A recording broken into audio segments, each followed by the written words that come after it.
Hello friends, welcome back to my channel. आज की video में पढ़ने वाले हैं एसएचएम के बारे में। पिछली वीडियो में भी हमने एसएचएम के बारे में पढ़ा था। उसमें हमने जाना था कि एसएचएम क्या होता है। हमने मास स्प्रिंग सिस्टम का एग्जांपल लिया था और ये भी देखा था कि एसएचएम को लीनियरली पढ़ना बहुत मुश्किल होता है, क्योंकि हर पॉइंट पे जो वैल्यूज़ होती हैं वो डिफरेंट आती हैं। डिस्प्लेसमेंट की, फोर्स की, एक्सेलरेशन की, हर पॉइंट पे डिफरेंट वैल्यू होती है। इसीलिए हम उसे एक रेफरेंस के जरिए पढ़ते हैं, यानी कि सर्कल के टर्म में, यूनिफॉर्म सर्कुलर मोशन के टर्म में। इसीलिए SHM is a projection of UCM. वो प्रोजेक्शन कैसे है और उसको कैसे स्टडी करना है वो इस वीडियो में आज पढ़ने वाले हैं। ये मैंने एक बॉडी ली है जो एसएचएम परफॉर्म कर रही है। ये इसकी मीन पोजीशन है, ये राइट एक्सट्रीम पोजीशन, और ये इसकी left extreme position. Mean position पे डिस्प्लेसमेंट जो है वो 0 है, लेफ़्ट एक्सट्रीम पोजीशन पे डिस्प्लेसमेंट माइनस ही है। मैक्सिमम डिस्प्लेसमेंट ही मेरा एम्पलीट्यूड होता है, इसलिए मैंने ए लिया है। और राइट एक्सट्रीम पोजीशन पे x इक्वल्स टू प्लस ही है। ये मैंने सर्कल लिया है रेफरेंस में, यानी कि जो पार्टिकल एसएचएम परफॉर्म करेगा उसकी मैं प्रोजेक्शन करूँगी यूसीएम में सर्कुलर मोशन में। सर्कुलर मोशन में इसे हम क्यों पढ़ते हैं? क्योंकि जो सर्कुलर मोशन होता है वो हमारा सबसे इजी मेथड होता है, क्योंकि इसके ऊपर जो वैल्यूज़ होती है डिफरेंट थिंग्स की, यानी कि वेलोसिटी जो है आर ओमेगा हर पॉइंट पे सेम होती है, एक्सेलरेशन हमारी हर पॉइंट पे सेम होती है। सिमिलरली और भी बहुत सारे पॉइंट है जो इसके बहुत सिंपल है, इसीलिए हम इसको इसी के टर्म्स में पढ़ते हैं। वो कैसे पढ़ना है मैं आपको बताने वाली हूँ। मान लीजिए मेरी मीन पोजीशन पे मेरा पार्टिकल है, अब वो टू एंड फ्रो मोशन करेगा, यानी कि यहाँ से ऐसे ये अपना एसएचएम मोशन करेगा। स्टार्टिंग में मान लो पार्टिकल एसएचएम करने वाला अपनी मीन पोजीशन पे था, तो इसकी प्रोजेक्शन मैं इस सर्कल पे डालूंगी। ये मैंने ऑलरेडी डाल रखी है। मान लिया मैंने ये कोई P1 पॉइंट है। अब मान लो कि पार्टिकल अब यहाँ आ गया एसएचएम परफॉर्म करते, तो मान लो ये मेरा कोई P2 पॉइंट है और इसकी प्रोजेक्शन अब यहाँ डालूंगी, यानी कि ये भी मेरा P2 पॉइंट है। यानी कि अगर कोई पार्टिकल एसएचएम करते हुए अपनी मेन पोजीशन से यहाँ तक आया है तो वो सर्कल में ऐसे ट्रैवल करेगा यहाँ तक। अब मान लो कि पार्टिकल अपनी राइट एक्सट्रीम पोजीशन पे आ गया, तो इसकी प्रोजेक्शन जो है कुछ इस तरीके से डलेगी। ये मेरा P3 पॉइंट है और ये भी मेरा P3 पॉइंट हो गया। अब पार्टिकल एसएचएम कर रहे तो वो वापस जाएगा तो वो मान लो यहाँ कोई पॉइंट है, उससे मैंने P4 मान लिया, तो इसकी प्रोजेक्शन यहाँ नहीं बल्कि यहाँ डलेगी, क्योंकि पार्टिकल जो है वो ऐसे ट्रैवल करके अब यहाँ आ गया, तो इस जो वापस जाएगा तो इसकी प्रोजेक्शन यहाँ डालूंगी सेकंड क्वाड्रेंट में। मेरा फर्स्ट, सेकंड, थर्ड, फोर्थ ऐसे है, ये फर्स्ट है, ये सेकंड, ये थर्ड और ये फोर्थ। तो ये भी मेरा P4 पॉइंट हो गया। अब पार्टिकल वापस से जो है यहाँ आ गया, ये पॉइंट मान लिया मैंने P5 पॉइंट। अब पार्टिकल मान लो कि यहाँ आ गया, अपनी मीन पोजीशन क्रॉस करके लेफ्ट एक्सट्रीम पोजीशन की तरफ मूव कर रहा है, तो ये पार्टिकल कुछ यहाँ होगा। ये मेरी P6 पॉइंट है। अब मान लो कि पार्टिकल यहाँ आ गया अपनी लेफ्ट एक्सट्रीम पोजीशन पे, ये मेरा जो है P7 पॉइंट हो गया। अब लेफ्ट एक्सट्रीम से वापस से वो अपनी मीन पोजीशन की तरफ जाएगा, यानी कि यहाँ पर कोई पॉइंट है, मान लो ये मैंने P8 पॉइंट मान लिया, और ये जो है इसकी प्रोजेक्शन अब यहाँ डलेगी। फिर मान लो P9 पॉइंट है, वो यहाँ हो जाएगा। फिर P10 पॉइंट वही होगा जो मेरा P1 पॉइंट था ऑलरेडी।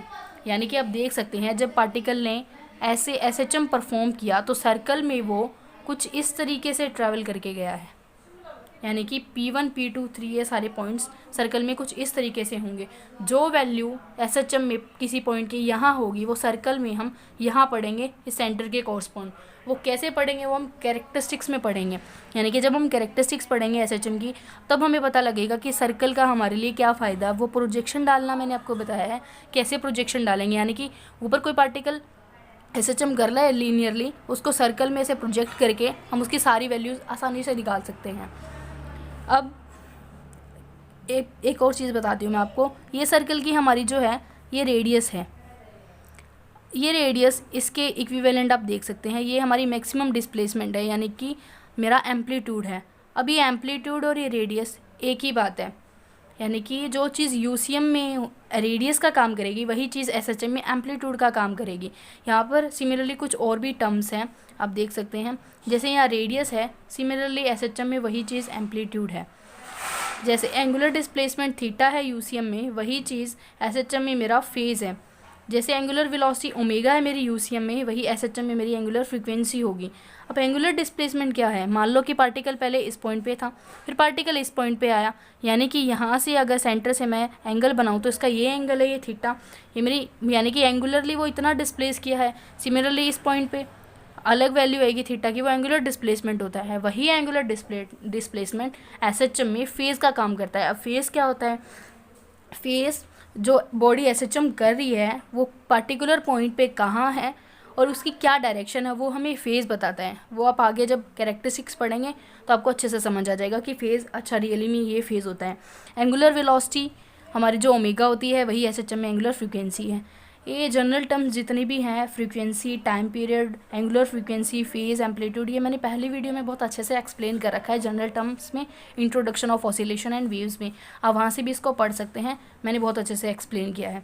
इसके बाद हम पढ़ने वाले हैं अब कैरेक्टरिस्टिक्स ऑफ एसएचएम, यानी कि अब हम वैल्यू निकालेंगे डिस्प्लेसमेंट की, वेलोसिटी की, एक्सेलेरेशन की, इस प्रोजेक्शन की हेल्प से।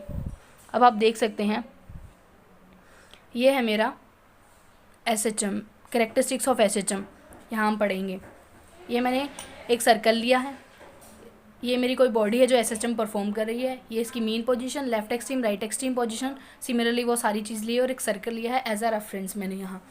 मान लेते कि स्टार्टिंग में मैंने यहाँ देखना ऑब्जर्व किया, यानी कि मैंने देखा कि पार्टिकल यहाँ है अपनी मेन पोजीशन पे, यानी कि टाइम ज़ीरो पे जब मैंने इसको ऑब्जर्व किया। टाइम ज़ीरो मीन्स जब हमने व्हेन वी स्टार्ट ऑब्जर्विंग, जब मैंने देखना शुरू किया तब मेरा पार्टिकल कुछ यहाँ था टाइम ज़ीरो पे, मैंने इसकी प्रोजेक्शन यहाँ डाल दी। अब मान लो टी टाइम के बाद वो पार्टिकल यहाँ आ गया, यानी कि उसने एक्स डिस्प्लेसमेंट की, एक्स डिस्प्लेसमेंट के बाद वो यहाँ है, टाइम पीरियड यानी कि टाइम उसका टी है, टाइम पीरियड तो टोटल टाइम होता है, तो टी उसका ये हो गया। अब इसकी प्रोजेक्शन मैंने यहाँ डाल दी, ये मान लो मेरा कोई पी पॉइंट है, इसकी प्रोजेक्शन यहाँ डाल दी मैंने। उसके बाद में हम इसको सेंटर से पढ़ने वाले हैं, तो यहाँ इसको सेंटर से मैंने ज्वाइन कर दिया। ये मान लो मेरा थीटा एंगल है, ये मेरी एंगुलर डिस्प्लेसमेंट है यूसीएम में, और एसएचएम में एंगुलर मेरी फ्रीक्वेंसी है ये।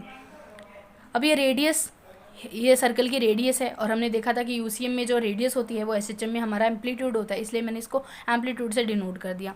अब इसने एक्स डिस्प्लेसमेंट यहाँ इतनी ट्रैवल की है, तो सिमिलरली इसके कोरस्पॉन्ड मैंने यहाँ भी एक्स उतना ही मेज़र किया है जितना ऊपर था। ये मान लिया मैंने कोई क्यू पॉइंट है, ये मेरा सेंटर रो है। अब आप देखिए ये ओ पी क्यू जो ट्रेंगल बन रही है यहाँ, in triangle O P Q, जो मेरा साइन थीटा है वो परपेंडिकुलर बाय हाइपोटेन्यूस होता है। यहाँ मेरा परपेंडिकुलर जो वो है एक्स है, और हाइपोटेन्यूस मेरा ए यानी कि एम्पलीट्यूड है, तो जो साइन थीटा है वो एक्स बाई ए आ जाएगा। डेट इज़ डिस्प्लेसमेंट जो है मेरी वो ए साइन थीटा आ जाएगी, और थीटा जो है हमारा वो ओमेगा टी होता है, तो ए साइन ओमेगा टी, ये मेरी इक्वेशन फर्स्ट होगी। अब ये मेरी डिस्प्लेसमेंट की वैल्यू है। कई लोग यहाँ वाई भी लेते हैं, तो वाई भी ले सकते हो आप, x equals to a sine omega t, x और वाई एक ही बात है, डिस्प्लेसमेंट। तो ये वैल्यू जो है ये मेरी डिस्प्लेसमेंट की आ गई, x equals to a sine omega t. उसके बाद में एक्स वाई एक ही बात है, हम एक्स से भी डिनोट कर सकते हैं और वाई से भी डिनोट कर सकते हैं। अब आप देखिए मैंने स्टार्टिंग वाली वीडियो में बताया था कि साइन थीटा कोस थीटा जो होते हैं वो simple periodic as well as bounded function होते हैं, और जो जितनी भी एसएचएम की इक्वेशंस होती हैं हम उन्हें साइन थीटा और कोस थीटा की हेल्प से ही मेज़र कर सकते हैं। तो यहाँ आप देख भी सकते हो जब उनको इक्वेट करते हैं तो साइन थीटा और कोस थीटा का ही यूज़ कर रहे हैं, और यहाँ भी हम साइन थीटा और कोस थीटा का ही यूज़ करने वाले हैं सारी इक्वेशन को डिनोट करने के लिए, एक्सप्रेस करने के लिए। तो ये तो मेरी आगे डिस्प्लेसमेंट। अब यहाँ देखिए ये जो थीटा है ना ये 0 डिग्री है। जब मैंने थीटा की वैल्यू 0 डिग्री ली, यानी कि जब यहाँ थीटा 0 पुट करूँगी तो मेरा एक्स भी जो है वो 0 आ जाएगा, एक्स इक्वल्स टू 0। यानी कि जब थीटा ये वाला थीटा 0 होगा, 0 डैट मीन्स ये यहाँ होगा, यहाँ इसकी डिस्प्लेसमेंट 0 होती है। लेकिन जब थीटा जो है वो मैं 30 लूँगी तो मेरी एक्स की वैल्यू a/2 आएगी, क्योंकि साइन 30 जो है वो 1/2 होता है, तो एक्स की वैल्यू जो है मेरी a/2 आ जाएगी। तो यानी कि ये टोटल ए है तो इसके मिड में आएगा, यानी कि जो पार्टिकल जो है इसके बिल्कुल मिड में आया है। जब थीटा 90 लूँगी डैट मीन्स ये यहाँ आएगा, तो एक्स की वैल्यू क्या है वो ए आएगी। यहाँ साइन 90 पुट करेंगे तो sine 90 is 1 then x equals to a. तो मेरा पार्टिकल जो है इतना डिस्टेंस ट्रेवल करके कुछ यहाँ आ जाएगा। उसके बाद जब थीटा इक्वल्स टू 180 लूँगी तो एक्स 0 हो जाएगा, अब वो यहाँ होगा। जब मैंने थीटा 0 लिया, 30 लिया, 90 लिया, 180 लिया, तो पार्टिकल मेरा इधर जा रहा था, इधर 90 पे यहाँ आ गया। जब मैंने 180 लिया तो ये पार्टिकल जो है यहाँ था और इधर जा रहा था इस डायरेक्शन में, यानी कि थीटा हमें ये बताता है कि पार्टिकल है कहाँ और वो जा कहाँ रहा है। यानी कि 0 पे हमें पता चला कि वो यहाँ था क्योंकि हमने डिस्प्लेसमेंट की वैल्यू आ गई x इक्वल्स टू 0। जब थीटा 30 था तब हमें पता चला कि x इक्वल्स टू a/2 आया। जब थीटा 90 था तो यहाँ था। जब थीटा 180 तो ये यहाँ। सिमिलरली अगर थीटा जो मेरा 270 आएगा तो x की वैल्यू मेरी माइनस है, यानी कि अपनी लेफ्ट एक्सट्रीम पोजीशन पे यहाँ होगा।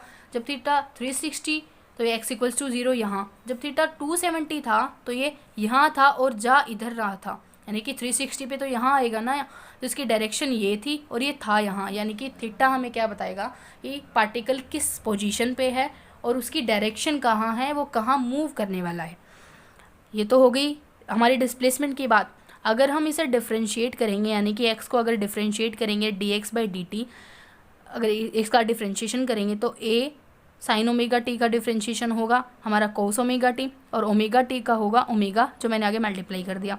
तो ये आ गई मेरी वेलोसिटी। dx/dt हमारी वेलोसिटी होती है, rate change of displacement is known as velocity. So a omega cos omega t, ये हमारी सेकंड इक्वेशन आ गई। सिमिलरली अगर उसको डिफ्रेंशिएट करेंगे तो हमारी एक्सेलरेशन आ जाएगी। अब वेलोसिटी देखिए a omega cos omega T, जैसे हमने थीटा की वैल्यू डिस्प्लेसमेंट में पुट की थी, सिमिलरली हम वेलोसिटी में भी पुट करेंगे। थीटा इक्वल्स टू 0 तो हमारी वेलोसिटी जो है वो a ओमेगा आएगी। जब थीटा 90 था तो हमारी वेलोसिटी जो है वो 0 आएगी। ये डिफरेंट यानी कि थीटा जब 0 था तो मेरी वेलोसिटी जो है वो मैक्सिमम है। हमने सेकेंड वीडियो में देखा था कि जो वेलोसिटी जो है वो मीन पोजीशन पे मैक्सिमम होती है, या काइनेटिक एनर्जी भी मैक्सिमम होती है क्योंकि वेलोसिटी मैक्सिमम होगी। Kinetic energy equals to half mv², velocity maximum तो काइनेटिक एनर्जी भी मैक्सिमम। और एक्सट्रीम पोजीशन पे जो है वो वेलोसिटी 0 होती है। जो अब v minus a omega theta 180 पे, यानी कि यहाँ से जाने के बाद वापस जब ये यहाँ आएगा तो इसकी वेलोसिटी a ओमेगा होगी बट साइन नेगेटिव होगा। अब थीटा सिमिलरली 270 पे और 360 पे हम निकाल सकते हैं। जैसे हमने वेलोसिटी निकाल दी थी डिस्प्लेसमेंट का डिफरेंशिएशन करके, वैसे ही हमने वेलोसिटी का डिफरेंशिएशन करके या फिर इसका 2 बार डिफरेंशिएशन करके हमने एक्सेलरेशन को निकाल लिया। अब एक्सेलरेशन की वैल्यू हमारी ये आई डिफरेंशिएशन के बाद में minus a omega square sine omega t. अब जैसे जैसे sine omega t equals to theta ही है हमारा, जैसे जैसे मैं थीटा की वैल्यू पुट करूँगी, यानी कि थीटा अगर मैं 0 पुट करूँगी तो मेरा a 0 आएगा, यानी कि मेन पोजीशन पे एक्सेलरेशन हमारी 0 होती है। थीटा 90 पुट करूँगी तो acceleration minus a omega square आएगा। अच्छा, ये माइनस साइन क्या इंडिकेट करता है? ये जो माइनस साइन है ये हमें ये बताता है कि जो एक्सेलरेशन है ना वो हमेशा टुवार्ड्स द मीन पोजीशन रहेगी। ये हमने पहले ही देखा था जब हमने SHM पढ़ा था कि force is directly proportional to displacement, यानी कि जितना ज़्यादा हम उस स्प्रिंग को खींच रहे थे उतना ही हमारा रिस्टोरिंग फोर्स आ रहा था। अब F इक्वल्स टू ma होता है, यानी कि ma is directly proportional to x, और ये डायरेक्टली प्रोपोर्शनल था लेकिन अपोजिट डायरेक्शन में, यानी कि अगर हम स्प्रिंग को इस डायरेक्शन में खींच रहे थे तो रिस्टोरिंग फोर्स जो है वो इस डायरेक्शन में लग रहा था, यानी कि वो -x था। तो ma equals to directly proportional to x, और यहाँ भी माइनस साइन आएगा। अब मास तो कांस्टेंट है तो एक्सेलरेशन क्या होगा? डायरेक्टली प्रोपोर्शनल टू -x, यानी कि एक्सेलरेशन डायरेक्टली प्रोपोर्शनल है डिस्प्लेसमेंट के बट इन नेगेटिव डायरेक्शन। तो ये भी जो है हमारी always towards the mean position होगी। वेलोसिटी जो है वो अवे और टुवर्ड्स दोनों हो सकती है, लेकिन एक्सेलरेशन हमें हमेशा हमारी टुवर्ड्स द मीन पोजीशन रहेगी। तो यहाँ से हमारी एक्सेलरेशन की वैल्यू आ गई। यहाँ मैंने एक्सेलरेशन के बारे में बता दिया। अच्छा, अब ज़रूरी तो नहीं है ना कि जब हम ऑब्जर्व करना शुरू करें तब हमारा पार्टिकल अपनी मेन पोजीशन पर ही हो, वो यहाँ भी तो हो सकता है और उसके बाद चलना शुरू कर सकता है जब मैंने देखना शुरू किया, यानी कि टाइम 0 पे वो पार्टिकल यहीं होना ज़रूरी नहीं है, वो पार्टिकल यहाँ भी हो सकता है। अब उस केस में क्या होगा वो हम आगे वाली वीडियो में पढ़ेंगे। Thank you so much.